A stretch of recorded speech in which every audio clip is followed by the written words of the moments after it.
ನಮಸ್ಕಾರ ಸ್ನೇಹಿತರೆ, ಎಲ್ಲ ಹೇಗಿದ್ದೀರಿ? ಎಲ್ಲ ಚೆನ್ನಾಗಿದ್ದೀರಿ ಅನ್ಕೋತೀನಿ. ನೀವು ತಿಂಗಳು ಸ್ಯಾಲ್ರಿ ತಗೊಳ್ತಾ ಇದ್ದರೆ ಅಥವಾ ನಿಮಗೆ ಗೊತ್ತಿರೋರು ಸ್ಯಾಲ್ರಿ ತಗೊಳ್ತಾ ಇದ್ದರೆ ಈ ವಿಡಿಯೋ ನಿಮಗಾಗಿ. ನಿಮಗೂ ಹೀಗೆ ಅನಿಸಿರಬಹುದು ಅಲ್ವಾ, MRF ಅಡ್ವರ್ಟೈಸ್ಮೆಂಟ್ ಟೈರ್ ಥರ ಹೀಗೆ ಬಂದು ಹಾಗೆ ಹೋಗ್ಬಿಡುತ್ತೆ ಅಂತ. ತಿಂಗಳ ಕೊನೆಯಲ್ಲಿ ನಿಮ್ಮ ಹಣ ಎಷ್ಟೇ ಟ್ರೈ ಮಾಡಿದರೂ ಉಳಿಯೋದೇ ಇಲ್ಲ. ಪ್ರಮೋಷನ್ ಆಯಿತು, ಸ್ಯಾಲ್ರಿ ಆಯಿತು, ಆದರೂ ಜೀವನ ಮಾತ್ರ ಹಾಗೇ ಇದೆ.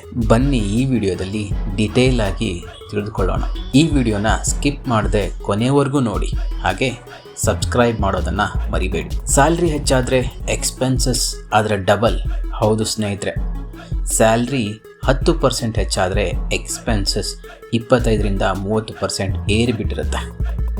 Rent, groceries, petrol, electricity, internet ಎಲ್ಲವೂ ದುಬಾರಿ ಆಗ್ತಾ ಇದೆ. ಸ್ಯಾಲ್ರಿ ಇಂಕ್ರಿಮೆಂಟ್ ಬರೋಕ್ಕೂ ಮುಂಚೆನೇ ಎಕ್ಸ್ಪೆನ್ಸಸ್ ಹೈಕ್ ಆಲ್ರೆಡಿ ಸ್ಟಾರ್ಟ್ ಆಗಿರುತ್ತೆ. ಇದನ್ನೇ ಹೇಳ್ತಾರೆ income grows slowly, expenses grows silently ಅಂತ. ಅಂದರೆ ಆದಾಯ ಸ್ಲೋ ಆಗಿ ಇರುತ್ತೆ, ಆದರೆ ಖರ್ಚು ಸೈಲೆಂಟಾಗಿ ವೇಗವಾಗಿ ಏರುತ್ತೆ. ಲೈಫ್ ಸ್ಟೈಲ್ ಇನ್ಫ್ಲೇಷನ್ ಇದು ಒಂದು ಸೈಲೆಂಟ್ ಕಿಲ್ಲರ್. ಸ್ಯಾಲರಿ ಜಾಸ್ತಿ ಆದಮೇಲೆ ನಾವು ನಮ್ಮ ಲೈಫ್ನ ಅಪ್ಗ್ರೇಡ್ ಮಾಡ್ತೀವಿ. ನಮ್ಮ ಹತ್ರ ಮೊದಲು 150cc ಬೈಕ್ ಇರುತ್ತೆ, ಆಮೇಲೆ ಇನ್ನೂ ಜಾಸ್ತಿ CC ಇರೋ ಬೈಕ್ನ ತಗೊಳ್ತೀವಿ. ಆಮೇಲೆ ನಮಗೆ ಕಾರ್ ಬೇಕು ಅನಿಸುತ್ತೆ. ಮೊದಲು ಚಿಕ್ಕ ಮನೆಯಲ್ಲಿ ಇರ್ತೀವಿ, ಆಮೇಲೆ ಗೇಟೆಡ್ ಅಪಾರ್ಟ್ಮೆಂಟ್ಗೆ ಅಪ್ಗ್ರೇಡ್ ಆಗ್ತೀವಿ. ಮೊದಲು ಲೋಕಲ್ ಹೋಟೆಲಲ್ಲಿ ತಿಂತಿದ್ವಿ, ಸ್ಯಾಲ್ರಿ ಕ್ರೆಡಿಟ್ ಆಗಿದ ತಕ್ಷಣವೇ ಆ್ಯಪ್ ಫುಡ್ಗೆ ಡಿಪೆಂಡ್ ಆಗ್ತೀವಿ. ಇದು ಕೆಟ್ಟದ್ದಲ್ಲ ಸ್ನೇಹಿತರೆ. ಪ್ರಾಬ್ಲಮ್ ಏನು ಅಂದರೆ ಲೈಫ್ ಸ್ಟೈಲ್ ಎಕ್ಸ್ಪೆನ್ಸಸ್ ಪರ್ಮನೆಂಟ್ ಆಗುತ್ತೆ, ಸ್ಯಾಲರಿ ಟೆಂಪ್ರರಿ ಇರುತ್ತೆ. EMI culture. ಸ್ನೇಹಿತರೆ, ನಿಮಗೆ ಗೊತ್ತಿಲ್ಲದೇನೋ ನಿಮ್ಮ ಫ್ಯೂಚರ್ ಸ್ಯಾಲ್ರಿ ಆಲ್ರೆಡಿ ಸ್ಪೆಂಡ್ ಮಾಡಿಬಿಟ್ಟಿದ್ದೀರಾ. ಲೈಫ್ನ ಬಿಗ್ಗೆಸ್ಟ್ ಟ್ರ್ಯಾಪ್ ಏನು ಗೊತ್ತಾ ಸ್ನೇಹಿತರೆ? ಅದೇ EMI.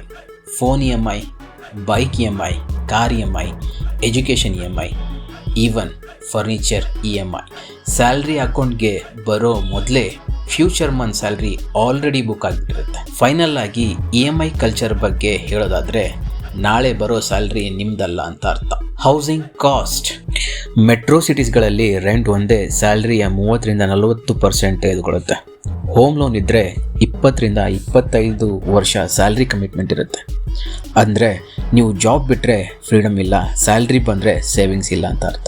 ಜನಸಾಮಾನ್ಯ ಏನೂ ಮಾಡೋಕ್ಕಾಗದೆ ಅದೇ ಸ್ಯಾಲ್ರಿಯಲ್ಲಿ ರೆಂಟ್ ಮತ್ತು ಹೋಮ್ ಲೋನನ್ನು ತೂಗಿಸ್ತಾ ಹೋಗ್ತಾರೆ. ಎಜುಕೇಷನ್ ಮತ್ತು ಹೆಲ್ತ್ ಇವು ಎರಡು ನೆಗೋಷಿಯೇಷನ್ ಮಾಡಲಾಗದ ಎಕ್ಸ್ಪೆನ್ಸಸ್.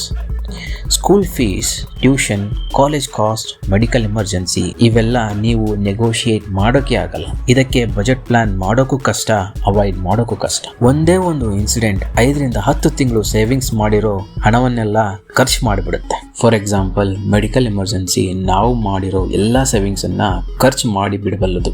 ಮೆಡಿಕಲ್ ಎಮರ್ಜೆನ್ಸಿಗೆ ನಾವು ಮೊದಲೇ ಬಜೆಟ್ ಪ್ಲಾನ್ ಮಾಡಿ ಇಷ್ಟೇ ಖರ್ಚು ಆಗ್ಬಿಡುತ್ತೆ ಅಂತ ಹೇಳೋಕ್ಕಾಗಲ್ಲ. ಇದರಿಂದ ನಮ್ಮ ಸ್ಯಾಲ್ರಿ ಅಥವಾ ಸೇವಿಂಗ್ಸ್ನ ಎಲ್ಲ ಅಮೌಂಟ್ ಖರ್ಚಾಗಿ ಬಿಡುತ್ತೆ. ಇದರ ಎಕ್ಸ್ಪೆನ್ಸಸ್ನ ನಾವು ಕಂಟ್ರೋಲ್ ಮಾಡೋದಕ್ಕೇನೆ ಆಗಲ್ಲ.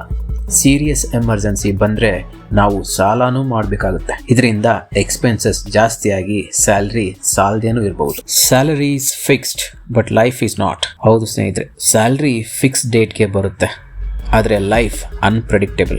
ನಮ್ಮ ಲೈಫ್ನಲ್ಲಿ parents responsibility, marriage, kids, job change, emergency ಅಂತ ಸುಮಾರು ಖರ್ಚುಗಳು ಬರ್ತವೆ. ಫಾರ್ ಎಕ್ಸಾಂಪಲ್, ಮದುವೆನೇ ತಗೊಳ್ಳೋಣ. ಮದುವೆ ಅಂತ ಬಂದರೆ ಬಹಳ ಖರ್ಚು ಇರುತ್ತೆ. ನಾವು ಪ್ಲಾನ್ ಮಾಡಿಕೊಂಡಷ್ಟು ಖರ್ಚು ಮಾಡೋಕ್ಕಾಗಲ್ಲ. ನಾವು ನಮ್ಮ ಸ್ಯಾಲ್ರಿ ನೋಡಿಕೊಂಡು ಮದುವೆ ಪ್ಲಾನ್ ಮಾಡಿದರೆ ಖರ್ಚು ಜಾಸ್ತಿ ಆಗೇ ಆಗಿರುತ್ತೆ, ಕಡಿಮೆ ಅಂತೂ ಆಗಲ್ಲ. ಇದರಿಂದ ನಮ್ಮ ಸೇವಿಂಗ್ಸ್ ಕಡಿಮೆ ಆಗುತ್ತೆ, ಆವಾಗ ಸ್ಯಾಲ್ರಿ ಸಾಲೋದೇ ಇಲ್ಲ. ಸೊ ಲೈಫ್ ಚೇಂಜ್ ಆಗ್ತಾ ಇದೆ, ಆದರೆ ಸ್ಯಾಲ್ರಿ ಅದಕ್ಕೆ ಅಡ್ಜಸ್ಟ್ ಆಗ್ತಿಲ್ಲ. ಟ್ಯಾಕ್ಸ್ ಹಾಗೂ ಇನ್ಫ್ಲೇಷನ್ ಡಬಲ್ ಅಟ್ಯಾಕ್. ಸ್ಯಾಲ್ರಿ ಬರೋ ಮೊದಲು ಟ್ಯಾಕ್ಸ್ ಕಟ್, ಸ್ಯಾಲ್ರಿ ಸ್ಪೆಂಡ್ ಮಾಡಿದ ಮೇಲೆ ಇನ್ಫ್ಲೇಷನ್ ಹಿಟ್. ಹೌದು ಸ್ನೇಹಿತರೆ, ನಿಮಗೆಲ್ಲ ಇದು ಗೊತ್ತಿರುವ ಹಾಗೆ ನಮ್ಮ ಸ್ಯಾಲ್ರಿ ನಮ್ಮ ಅಕೌಂಟ್ಗೆ ಬರೋ ಮೊದಲೇ ಟ್ಯಾಕ್ಸ್ ಅಮೌಂಟ್ ಕಟ್ ಆಗಿರುತ್ತೆ.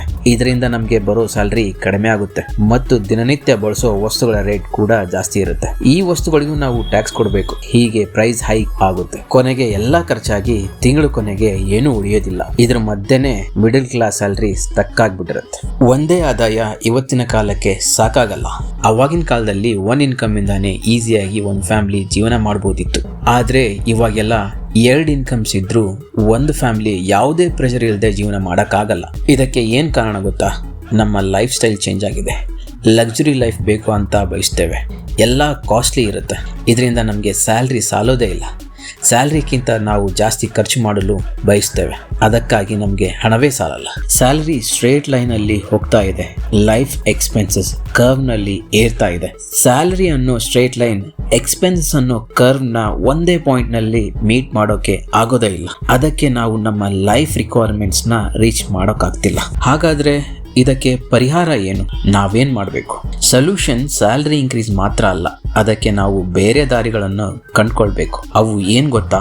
Multiple income, skill upgrade, controlled life style, smart investment ಮತ್ತು ಎಮರ್ಜೆನ್ಸಿ ಫಂಡ್. ಇವನ್ನೆಲ್ಲ ಫಾಲೋ ಮಾಡಿದ್ರೆ ಸೇವಿಂಗ್ಸ್ ಹೆಚ್ಚಾಗುತ್ತೆ, ಎಕ್ಸ್ಪೆನ್ಸಸ್ನ ಮ್ಯಾನೇಜ್ ಮಾಡಬಹುದು. ನಮ್ಮ ಆದಾಯಕ್ಕೆ ಸ್ಯಾಲ್ರಿ ಒಂದು ಆಧಾರ, ಅದೇ ಕಂಪ್ಲೀಟ್ ಸೊಲ್ಯೂಷನ್ ಅಲ್ಲ. ಸ್ಯಾಲ್ರಿ ಸಾಕಾಗ್ತಿಲ್ಲ ಅಂದ್ರೆ ನೀವು ಫೇಲ್ಯೂರ್ ಅಲ್ಲ, ಸಿಸ್ಟಮ್ ಎಕ್ಸ್ಪೆನ್ಸಿವ್ ಆಗಿದೆ. ಕ್ವೆಶ್ಚನ್ ಸ್ಯಾಲ್ರಿ ಯಾಕೆ ಸಾಲಲ್ಲ ಅನ್ನೋದಲ್ಲ, ಸ್ಯಾಲ್ರಿ ಮೇಲೆ ಮಾತ್ರ ಯಾಕೆ ಡಿಪೆಂಡ್ ಆಗ್ತೀವಿ ಅನ್ನೋದು. ಸೊ ಫ್ರೆಂಡ್ಸ್, ನಿಮಗೆ ಈ ವಿಡಿಯೋ ಯೂಸ್ಫುಲ್ ಆಗಿದ್ರೆ ಪ್ಲೀಸ್ ಲೈಕ್ ಮಾಡಿ, ಶೇರ್ ಮಾಡಿ, ಸಬ್ಸ್ಕ್ರೈಬ್ ಮಾಡಿ.